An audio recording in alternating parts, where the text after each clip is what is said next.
MPTV, Matt Piper, the soccer mentor. What are you laughing at? But John Stevenson equalised his first goal for the club.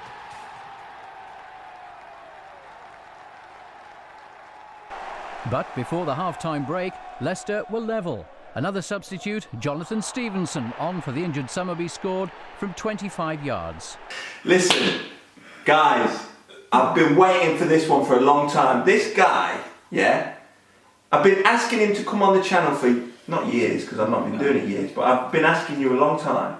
Yeah. To come on the channel and share some of your knowledge, some of that massive, beautiful knowledge you've got up there, Steve-O, and the skills that you've got. You guys have seen some of the goals that he scored. This guy's scored in the Premier League, scored in the Championship. That goal against Ipswich was, I've been trying to get you on for a long time.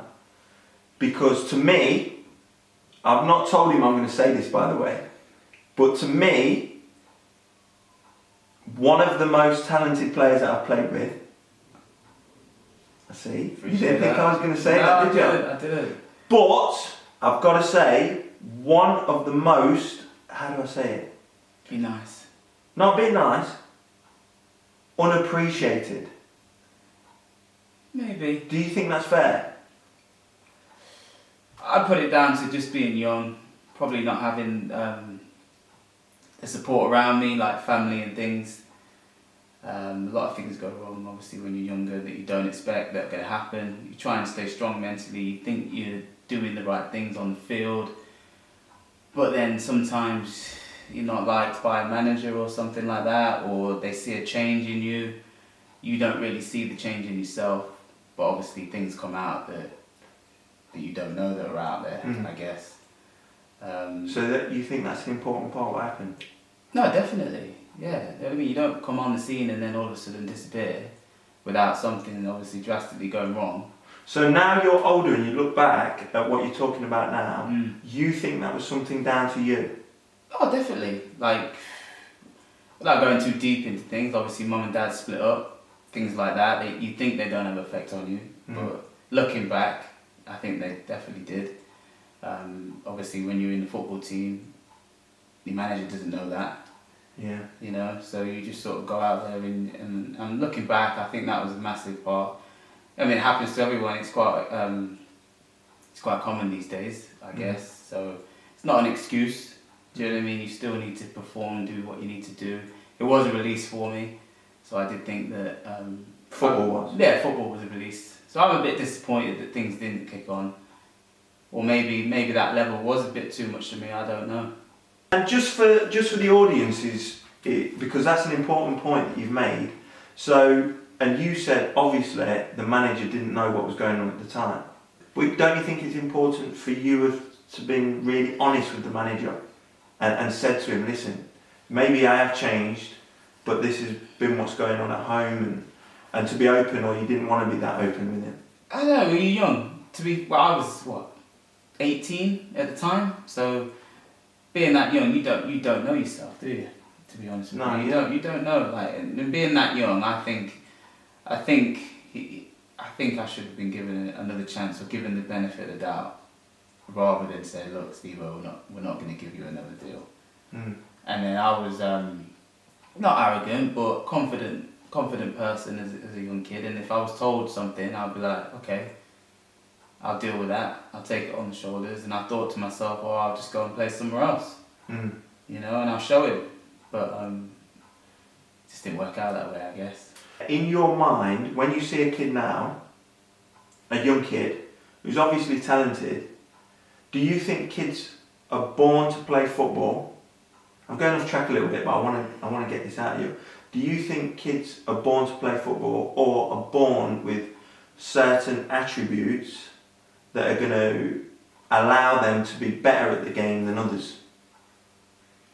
Yeah, I agree with that. I think you can be very talented and be the most skillful player in your team and go through, and he's got all this ability, but it doesn't necessarily mean that you will be or make the grade, because usually the most skillful players are the laziest players, I've found, and the person that has to work harder at his ability and his skills and his passing, will then progress and be.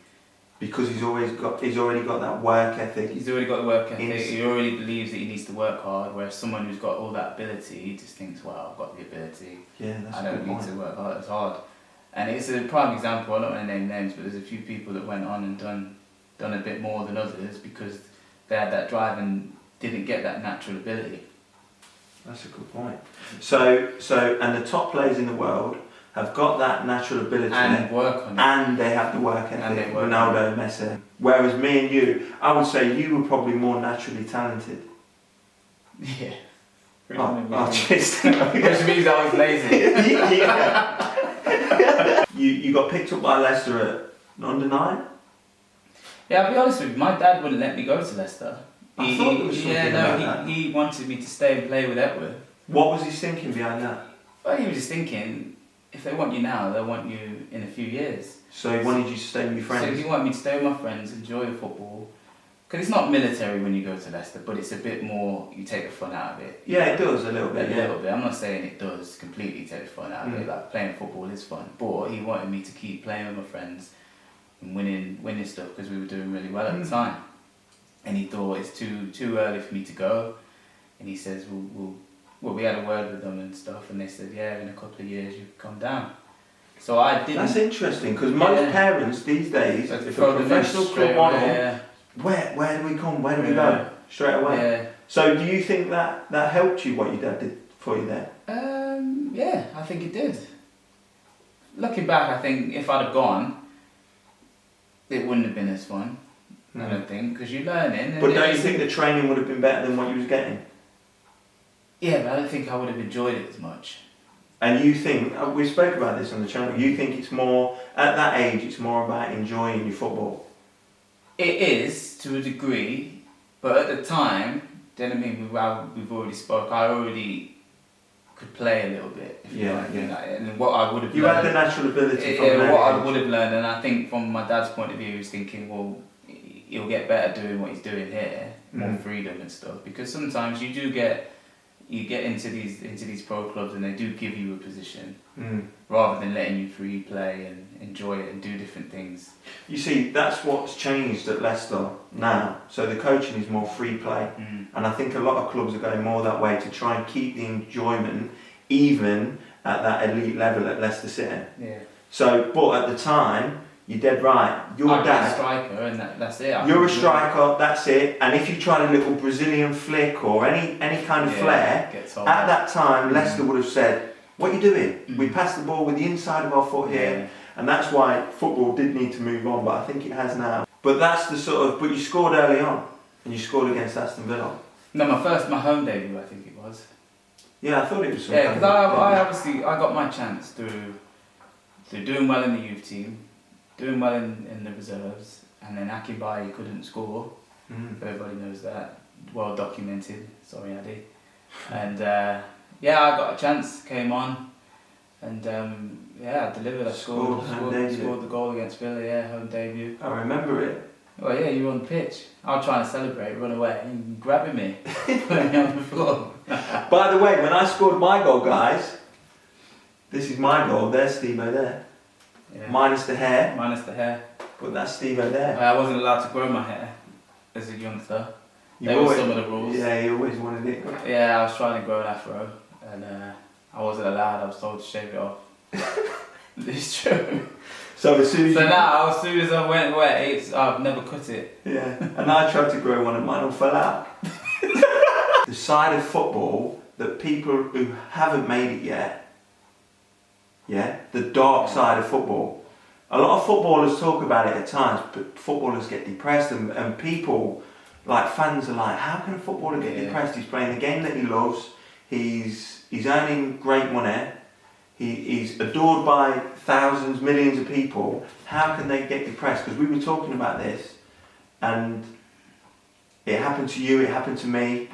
You get to a stage in your career, and you've made it, and you move over from being someone who's trying to get there, and you're there, and then you see the other side of football.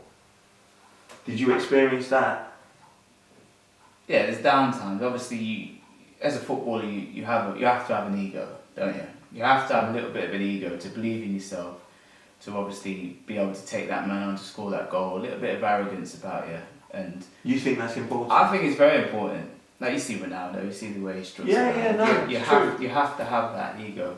I know everyone's different. Everyone's got different personalities and stuff. Messi's not the same, is he? He's a bit more calm and collected, but guaranteed you spoke to him, he would believe in his ability. Yeah, of course. You would never not think he couldn't do something. And I would imagine that someone who's at the status that Messi is, there is an ego in there somewhere. Yeah, of course. There's an ego in everyone, isn't there? Yeah. But when you know you're good at something, it helps. So this is what I'm getting at. So when a manager leaves you out, or you come back from injury and you're just not the same as you was, or you have a little knock but you play anyway, or you miss a few chances, you get down within yourself. And I would think that's the hardest part of just realising sometimes. And as being older, I'll accept it, okay? Do you know what I mean? It's not always your fault. You know, because it's life. You can't be 100 miles an hour all the time. Sometimes you have to take a step back to take 2 steps forwards, I think. But at the time, what did you do when you felt like that? Well, when I was younger, I would go out. Oh, okay. To be honest with you, because I didn't know what to do. Go drown your sorrows or something. But obviously, in hindsight, I would look back and I wouldn't. I would stay in, think about it, assess it, just work harder, maybe train a bit more, work on things, rather than taking it to heart. Yeah. Because that's what you do. You take it to heart. You feel bitter and you feel like, oh, that's not right. And that's not the way to go about it, because you will get that chance again. So if you're on the bench one game, I wouldn't look too much into it. So we're talking there about, I wouldn't say huge knockbacks. Huge knockbacks are like when I have to quit the game, or because then you're going to experience dark times. But you're talking more like when a manager's had a go at you, or you've had a bad game and fans have shouted something on, or so the smaller knockbacks. They're the ones that they stay with you, I think. Stronger characters will just brush it off, but sometimes you just think... And experience. Yeah. As you get older, because I know now, I would deal with certain situations a lot better than I did at the time. An important point, would you agree that, like we've just spoke about, there is not one way of making it? You don't just have to be super talented and you make it, because some super talented kids don't make it. Some kids who we know who have made it were not that good, really. On the grand scheme of things, the elite level of academy players, when we were younger and nowadays, some of the ones that we never thought would have long, successful careers have done. Yeah. I think it's more of an athlete thing, I think. So if you've got a good engine and you get yourself around the pitch and stuff, and you can pass the ball as well as tackle, then I think you've got a chance. You really do? I honestly do. Because you can learn things as you're in the game. You play with better players, you get better, I think. So I feel like it doesn't matter if you're outstanding at 9, 10, 11. No, not at all. You don't necessarily mean you're going to make it. I don't think it matters. There's a lot of players coming up that we thought were going to be something. And then they just fade away. And then you've got people that you're thinking, hang on a minute, and then they've had successful careers. Yeah. And I just think it's just because they've worked at it more, like we mentioned at the beginning. I feel like if you're not... And they've stayed hungry. I wouldn't say that people aren't hungry, it's just that they don't think they have to do as much, I think. So the saying that I always use, I've used it a lot on the channel, hard work beats talent if talent don't work hard enough. Yeah, 100%. It's one that I stand behind, and you look at it, and some of the super talented players, I mean, you guys are never going to have heard of them because they've never... Oh yeah, they never made... They've never materialised and made it. Like me. Would you say you didn't work hard enough then? There was times where I would disappear in games. That was one thing I was trying. It was harder for me, because I'll say this, as a shorter player, like I play with a taller player who would win his flick-ons, for instance. So if he wins his flick-ons, he's having a good game. Yeah. So as a smaller player, I'm not winning flick-ons. And if I'm not getting on the ball, and making things happen and making runs and things like that. See, I've never ever thought about that before. Yeah, you're a winger, so you wouldn't, and you're taller. So as a smaller player, I can't remember who said it to me. As a smaller player, you need to be busy, and you need to be on the ball. So I need to be getting on the ball. I need to be making people. I need to be creating things. I need to be making things happen. Otherwise, what else am I doing? So a guy that's not getting on the ball much, he can be busy, he can be running around, if that kind of player, and the manager will look, or in a trial game, they'll look and say, oh look, he's done all right. Yeah, well, you always hear it, don't you? That the least thing you can do is run around. So you've got a football match. What's required is you work hard. Yeah. It's standard. So obviously, if you're not getting the ball, you need to work hard while you've not got the ball. Now, what mistake I made was I'd wait for the ball. I wouldn't be busy. Because you were a player that needed the ball at their feet. The ball at their feet, yeah. Right, just 2 quick questions before you go. You fell out. Yeah? Come on, I don't know. You fell out with a lot of managers, coaches, players, girlfriend. No, not girlfriend. No, but you fell out with a lot of people in games, training, especially when you was younger. What was that about? I think it's a bit to do with what I've just mentioned. I always wanted the ball. Always wanted the ball. And obviously the man on the ball, it's his decision whether he gives it to you or not. But I would moan, why don't you give me the ball there? Just as simple as that. But I wouldn't do it like, oh, why haven't you given me the ball? I'd be like, you know what I mean? Yeah. I would really go mad at them because I wanted the ball. But maybe that was because I was told I need to be getting on the ball a lot. So I feel like if I ain't getting on the ball... Back to that, yeah, I got you. Because sometimes you get given advice and you take it literally. And I've learned as I've got older, you shouldn't take it literally because nothing's black and white. Yeah. Like I don't need to be on the ball to be having a good game. I can be working harder, like we spoke about earlier. Yeah. If I'm working harder and running channels and moving around, then I'm having a good game. And you will get the ball rather than just sort of standing still. Trying to wait for it. Yeah, I would just be frustrated. I think a bit of frustration coming out. But then on the flip side, if I wasn't getting the ball, we'd go in at half time. Like, Steve, you're not doing enough. And then I would take that personally because I'd be like, well, I'm trying. Yeah. Do you know what I mean? I'm not getting the ball. So then you would go back at the manager or the coach that said it. I'd say something back. What advice would you give to kids watching now, guys watching, if a manager's getting on at them and they think it's unfair, or do you stand your corner? Do you stand your corner with a coach and a manager, or be a little bit more submissive? Within the changing room, I would just listen. I wouldn't answer back. I would just listen to him. Yes, coach. Yes, gaffer. I would just nod and say yeah, and go out and try and do what he said. And then if he really did disagree with it, I would try and speak to him after the game. Camera is yours. Audience is yours. Lots of young, talented football players, girls and boys. If you could give them one, I'm going to get you one again because it has been brilliant having you on. No, it's been brilliant having you on. You've said some great stuff that I know is going to help them already. But one bit of advice that you would give, or just anything that you think might be able to help them in their pursuit to try and become I just think if you want something, then you should just really, really go for it. Try to get rid of all the negatives and really go for it. Give yourself that best possible chance of succeeding. You need to be fitter, you need to work on your weaker foot, hire a personal trainer, get stronger. Like I said earlier, athletes make it in football these days. You can work on your touch and work on your passing, drawing, but if you're fit and you're strong, then I believe you can do anything. That'll give them the best chance possible. Give you the best chance. Yeah, it's become a lot more athletic game over the years. It is. It goes 100 miles an hour. The ball doesn't go out of play anymore, does it? It's always in. You're always working. Work on that strength and stamina for me. Definitely. If I was as fit as I am now back then, who knows what could have happened. And you. Champions League winner. Stevenson. It's been a pleasure having you on. Top man, bye. Hope you'll come back and see us again soon. I will do. We'll pick a different topic next time. We'll talk about something else because I know there's a lot in there that I still want to get out. But for now, I know you've helped us all and it's been a pleasure having you on. Thank you. Top man.